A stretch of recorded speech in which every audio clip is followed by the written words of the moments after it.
क्या आपको पता है तितली को उड़ने के लिए 2 बार जन्म लेना पड़ता है? सुनने में अजीब लगता है ना? लेकिन यह बिल्कुल सच है। तितली एक बार नहीं बल्कि 2 अलग अलग जिंदगियां जीती है। सब कुछ शुरू होता है एक छोटे से अंडे से। ये अंडा पत्तों के नीचे चिपका होता है, लगभग अदृश्य। कुछ दिनों बाद इस अंडे से निकलता है एक कैटरपिलर, जिसे हम कहते हैं ईल। अब यहाँ पहली जिंदगी शुरू होती है।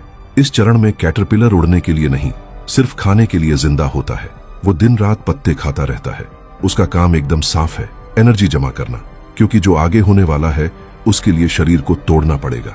कुछ हफ्तों बाद कैटरपिलर एक जगह लटक जाता है और खुद को एक शेल में बंद कर लेता है, जिसे कहते हैं कोकून या क्राइसालिस। और यही होता है असली चमत्कार। इस चरण में कैटरपिलर सो नहीं रहा होता, वो खुद को दोबारा बना रहा होता है। कैटरपिलर का शरीर सचमुच लिक्विड बन जाता है। उसके अंदर कुछ खास कोशिकाएं होती हैं जिन्हें कहते हैं इमेजिनल सेल्स। यही कोशिकाएं तय करती हैं विंग्स का साइज, आंखों का डिजाइन, एंटेना और कलर पैटर्न्स। यानी पुराना शरीर टूटता है और एक बिल्कुल नया शरीर बनता है। इसीलिए कहा जाता है कि तितली 2 बार जन्म लेती है। और जब यह ट्रांसफॉर्मेशन पूरा हो जाता है तो कोकून से बाहर आती है तितली। शुरुआत में उसके पंख गीले और मुरझाए हुए होते हैं।